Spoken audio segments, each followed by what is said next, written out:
Bienvenidos a Victoria Podcast, la conversación que faltaba desde acá, desde el Centro Cultural Waldo Orellana. Un saludo muy cordial, muy afectuoso a través de las redes sociales, a través de YouTube, donde por supuesto los invitamos a que nos siga, para que vaya y nos dé un poco de amor, nos ponga un corazoncito, un like.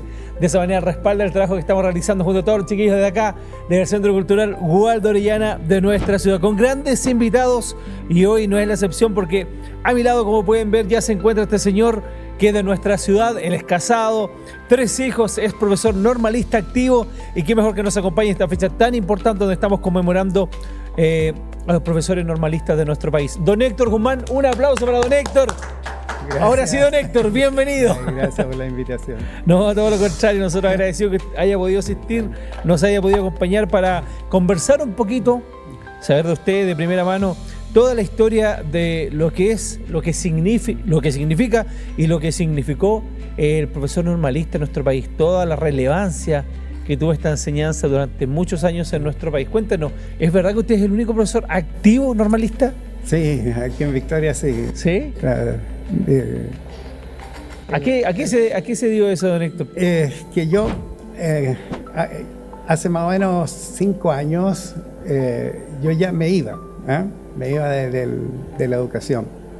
¿Usted lo tenía decidido? Lo tenía decidido, iba a trabajar unos años y me iba. Pero sucedió que un grupo de profesores de la escuela me solicitaron que continuara, que postulara, porque en ese momento había postulación. Yo había decidido ya no postular más. Ya. Y me pidieron que me quedara y que postulara, y me insistieron y postulé, sin tampoco pensar que podía quedar, más que nada por mi edad ya. Pero al final quedé, pasé las tareas, o sea, los espacios que había que cumplir para los requisitos que había que cumplir. Todos los filtros en definitiva. Y quedé. Y aquí me tienen 5 años, pero este año ya termino y me voy. Sí, lo tenía decidido este año ya, sí, digamos. No, ya el último año. Sí. Sí. Oiga, don Héctor, usted me comentaba adelante cuando llegó acá que usted estudió acá en Victoria, la escuela normal que existe en nuestra ciudad, que es donde existe actualmente la Universidad Arturo Prat, ¿entiendo? Sí. Me imagino cuántas historias, cuántas vivencias, cuántas anécdotas. Me tocó justo me tocó a mí los años más conflictivos o de mayor conflicto en la historia de las escuelas normales, que en el periodo entre el 70 y el 73, donde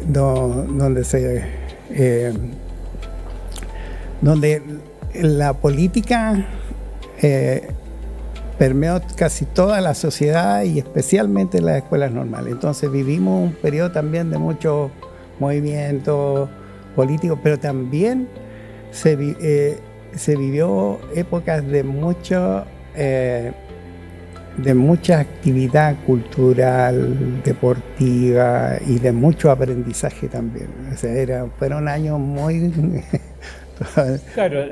tormentosos, pero dentro de eso fueron años agitados. Sí, muy agitados, pero a pesar de eso nosotros tuvimos realmente una preparación, diría yo, muy fuerte. Ahora, bueno, ya que usted nos toca el tema y nos pone el tema en la mesa, precisamente se habla mucho de que el fin de la escuela normal en el año 74, un decreto entonces en plena dictadura, fue dado precisamente por lo mismo, por un tema más que educacional, más que educativo, por un tema netamente político. Sí, yo esa es la conclusión, digamos, a la que llegamos. Que fue más político, siempre sentían que las escuelas normales, como que ahí estaba todo el germen y hablaban todas esas cosas, pero también siento que fue una cosa económica también. Querían terminar con las normales porque a lo mejor les salía muy caro. Esos fueron como los factores que más incidieron, digamos. Más, y al final se perdió toda la escuela normal en Chile. ¿Usted recuerda algún profesor que le haya hecho clase de esa época, don Héctor? Baloqui, me recuerdo alguno, Hitterman, Hans Hitterman, que era muy famoso ahí. Hans Hitterman. Claro, y con él yo saqué la mención de educación física, así que tuve harto que compartir con él, y uno de los grandes profesores que logré Conocer. ¿Y compañeros? ¿Se acuerda de alguno en especial? Tengo un gran amigo que se llama Marlio, que siempre me pide que esté aquí los 28 en la celebración. Para celebración, claro. Siempre me llama, me llama y me dicen que vaya y nos juntamos con algunos compañeros y para recordar algunos momentos, pero Marlio, porque Marlio venía conmigo de Tomé, yo estudié en Tomé, la octava región. Soy de Talcahuano, pero me fui a estudiar a Tomé y ahí nos conocimos haciendo deporte y después seguimos aquí. ¿Y usted necesariamente entonces llegó a Victoria por el tema de la escuela normal? Sí. Alguien me dijo que existe una escuela normal. La verdad es que yo iba a ser ingeniero, pero después ¿en qué momento pasaron cosas ¿ya? En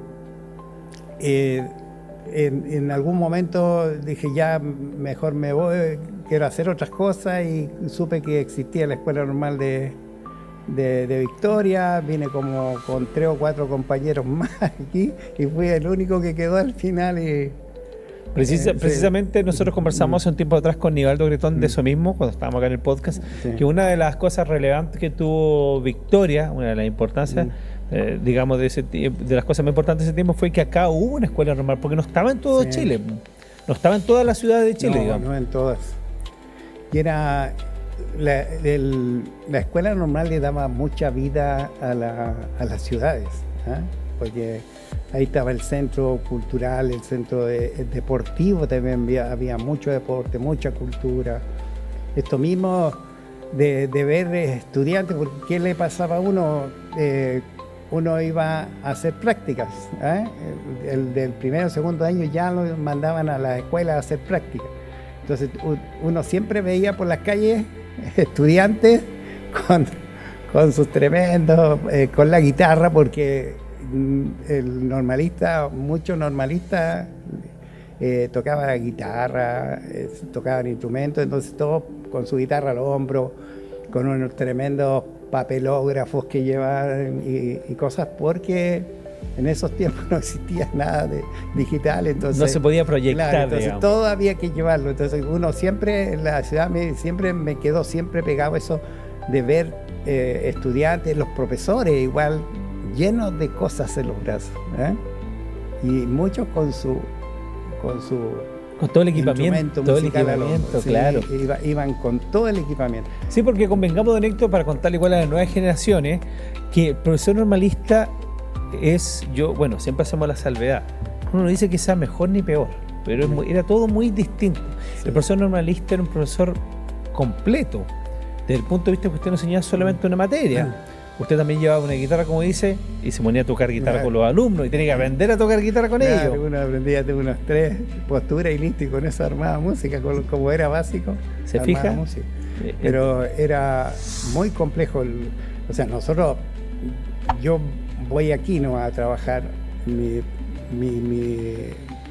mi práctica, y cuando llego allá, el primer día entraban los chicos a las 8 de la mañana, una cosa así, muy temprano, y cuando veo llegar a los chicos, muchos a pies pelados, muchos niños a pies pelados con su cuadernito al hombro, de muchos lugares que caminaban sus 10, 12 kilómetros, de diferentes sectores llegaban. Entonces uno empieza a darse cuenta de la pobreza con la que empieza a vivir uno ahí, mucha pobreza. Entonces el profesor prácticamente tenía que ponerlo todo, con su sueldo tenía que comprar el papelógrafo, incluso la tiza a veces, muchas cosas las tenía que poner uno. Para poder educar a esos niños, uno tenía que llevar las cosas.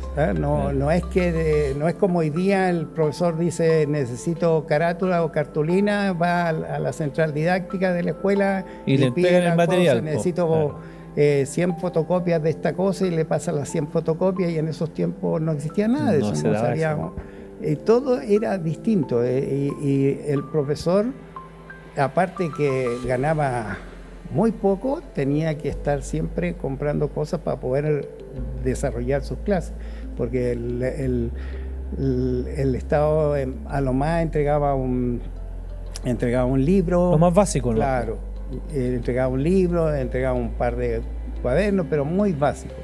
Entonces el profesor, si quería hacer trabajos manuales, tenía que llevar cosas para trabajos manuales. Si quería hacer arte, tenía que llevar cosas de arte. Era una cosa muy, muy compleja, era muy difícil. ¿Cuánta vocación tiene que haber habido en esos colegas suyos? Sí, había, yo la verdad es que ahí admiré a muchos profesores, grandes profesores, especialmente mujeres, que cómo desarrollaban y trabajaban su clase y cómo le ponían esa pasión de...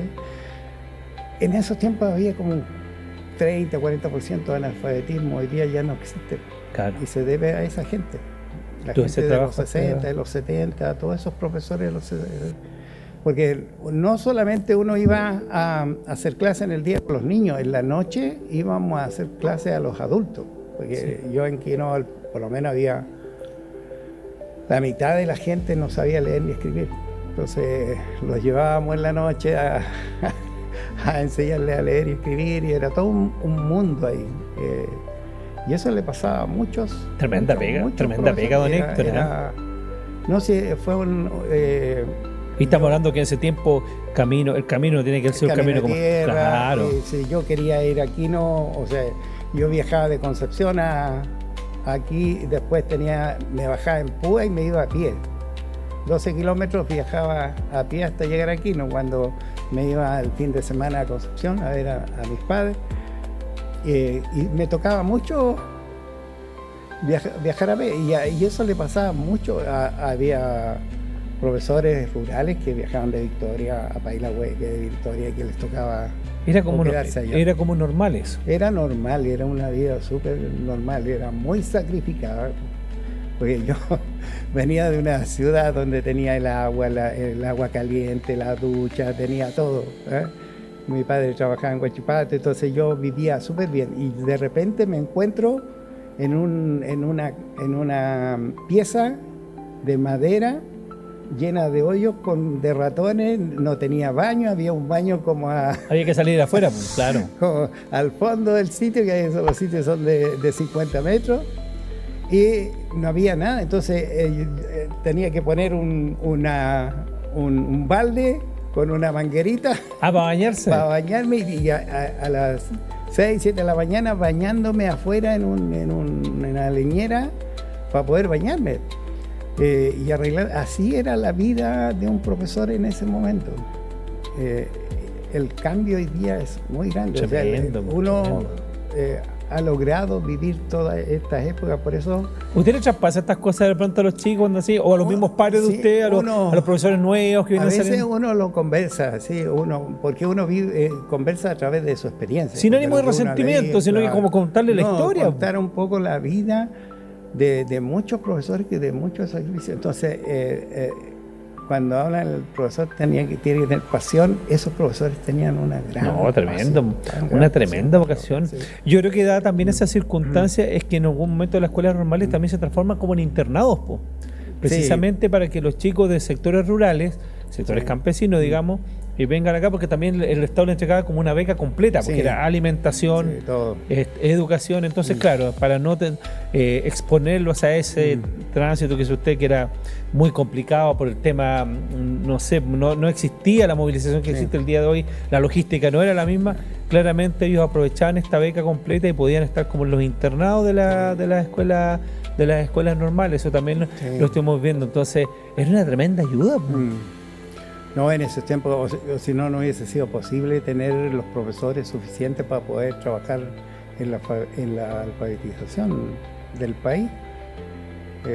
Había muchos chicos sin estar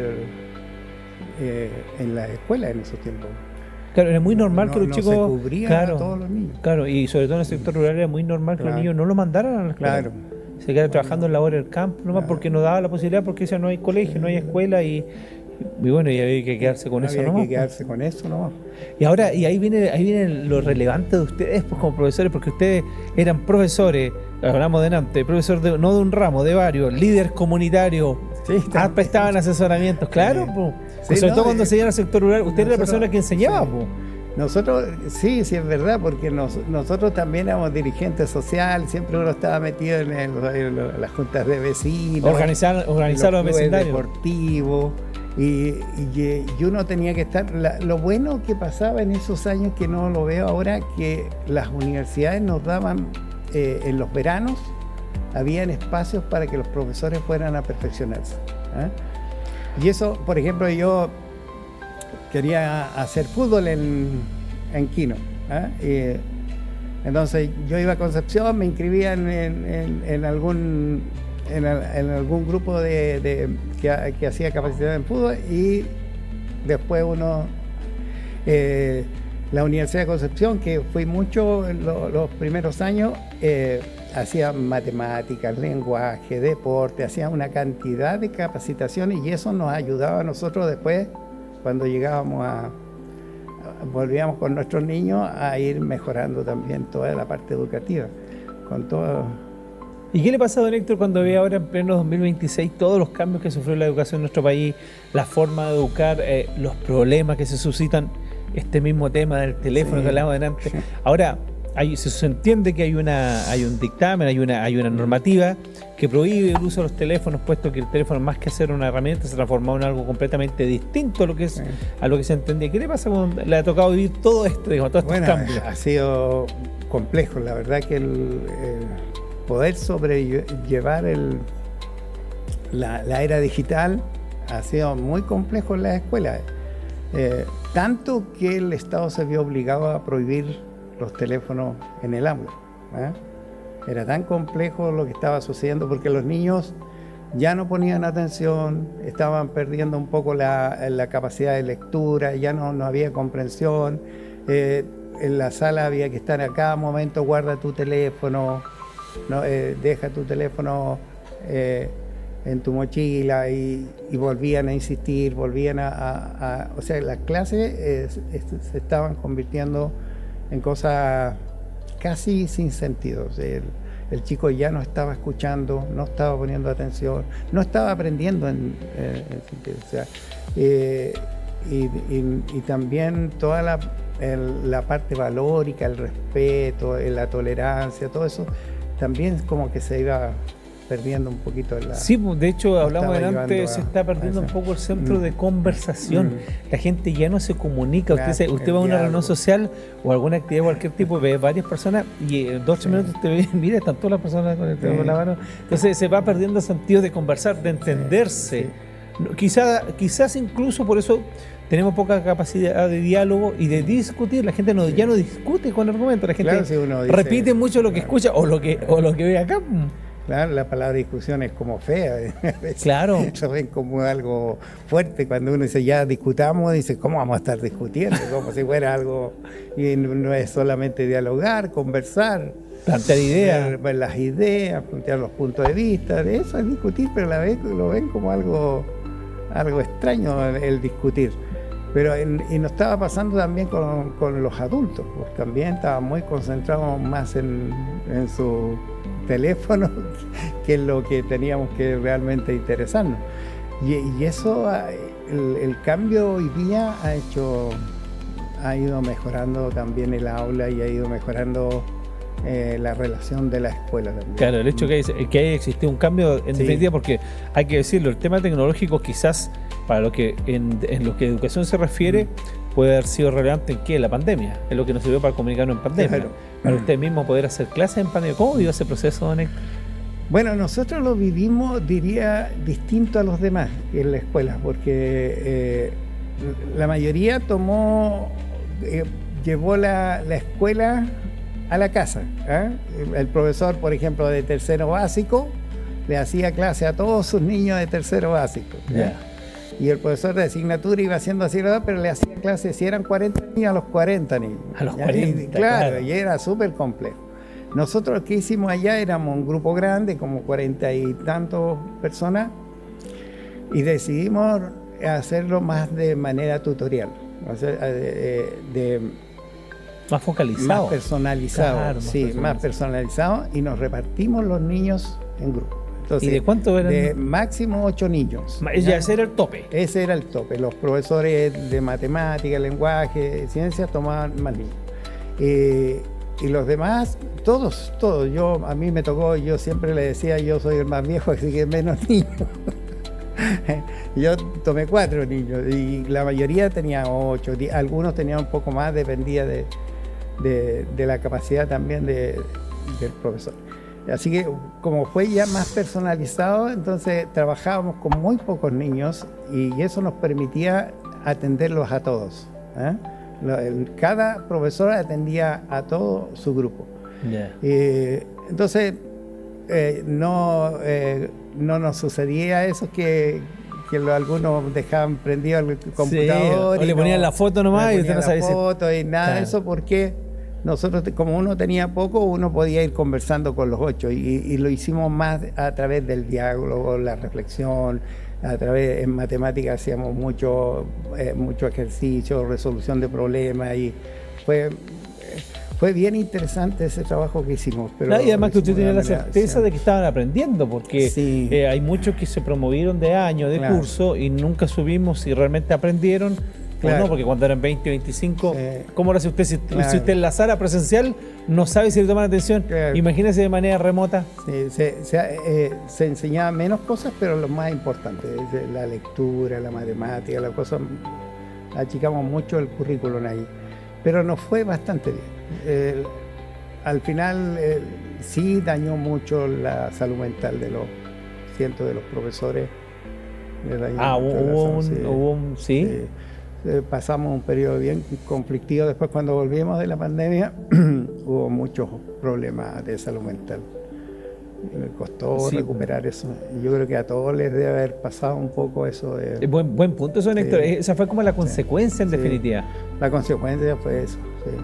El profesor trabajando en la casa con sus hijos y todo eso le produjo muchos problemas. Sí, porque en definitiva, bueno, aparte que no se podía salir de la casa, el hecho de estar todo el día conectado, en un momento ustedes se desconectan, llegó un momento que ustedes tenían que trabajar tranquilamente 6 horas de corrido.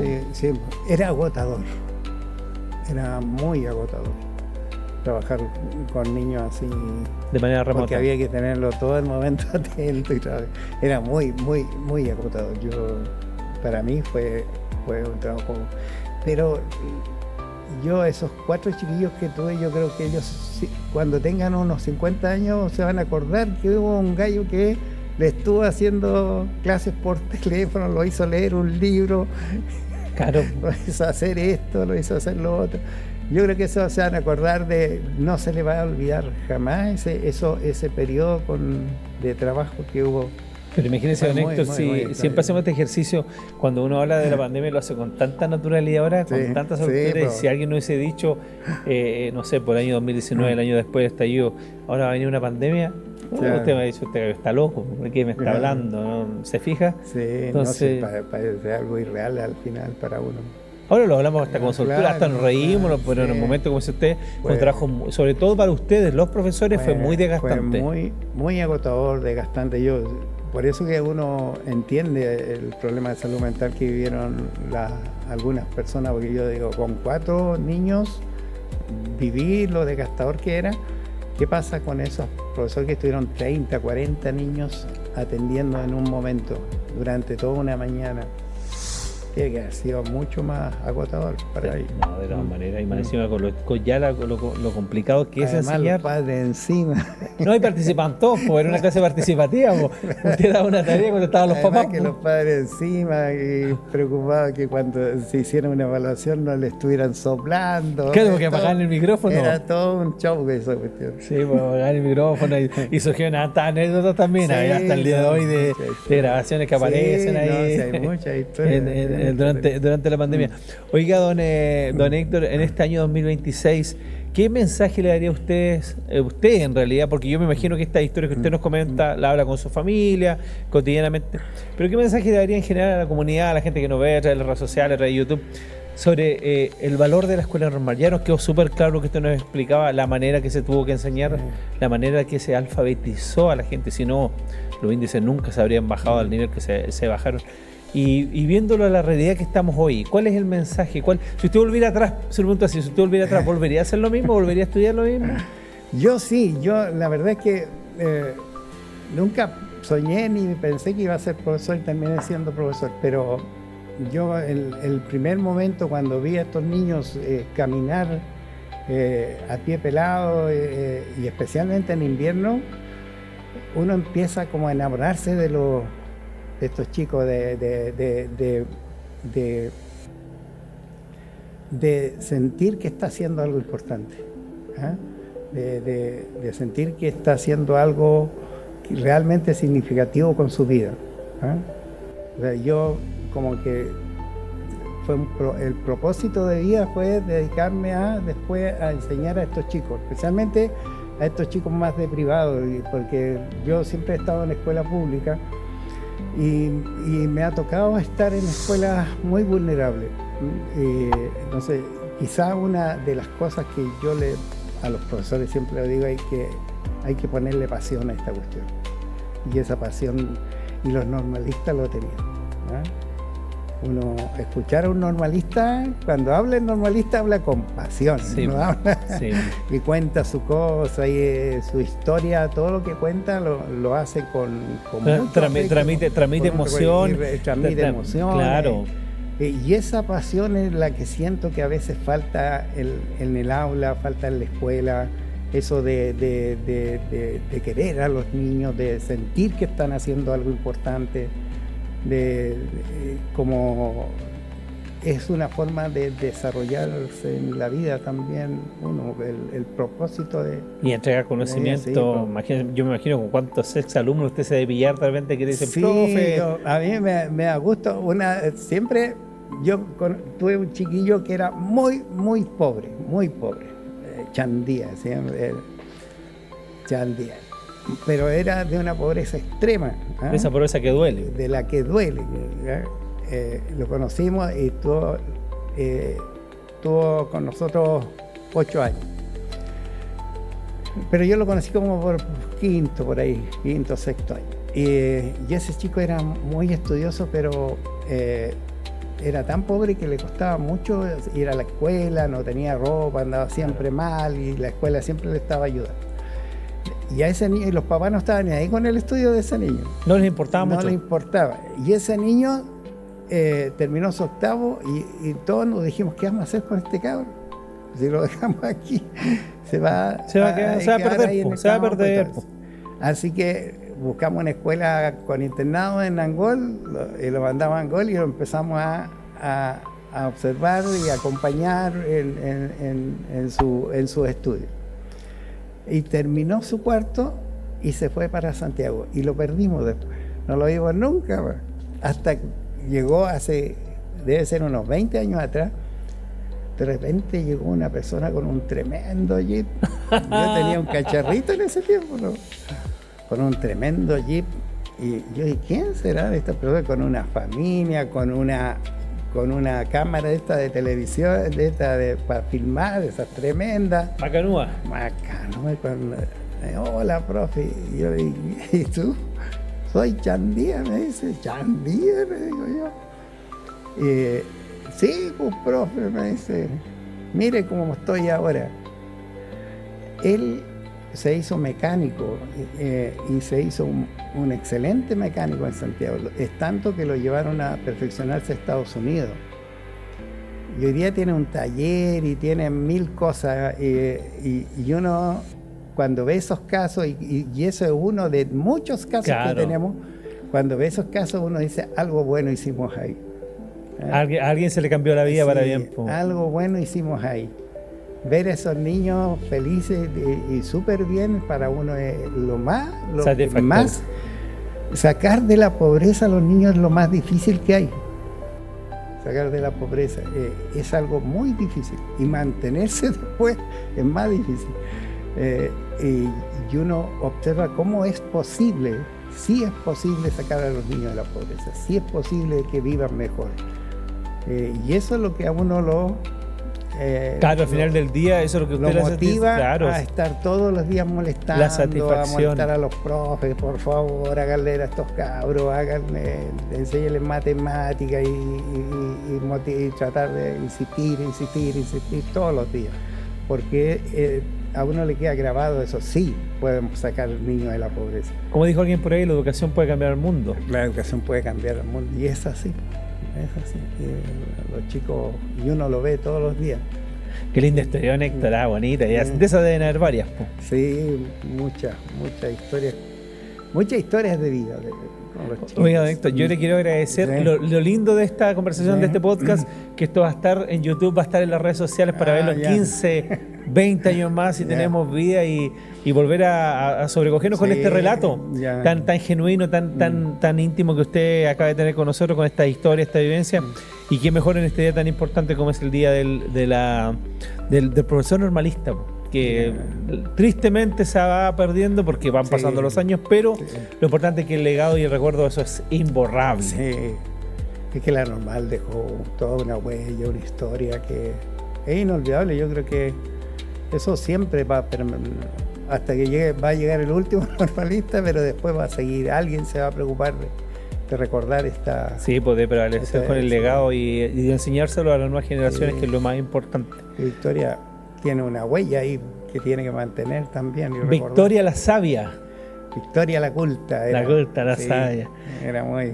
Le tenemos que agradecer a don Héctor que nos haya acompañado en este hermoso Victoria Podcast. La conversación necesaria, la conversación que faltaba desde acá del Centro Cultural. La invitación para que nos vea a través de las redes sociales, para que nos siga, para que nos dé like, para que nos vaya a dar amor, como se dice en la red social, y para que esté presente junto a nosotros, junto a don Héctor, a quien le damos un aplauso, le agradecemos su presencia en esta jornada. Nos comenzamos a despedir, le hacemos la invitación desde acá, del Centro Cultural, para que nos encontremos en este Victoria Podcast, esta conversación que es tan necesaria. Que les vaya muy bien. Gracias por todo. Chao. Gracias.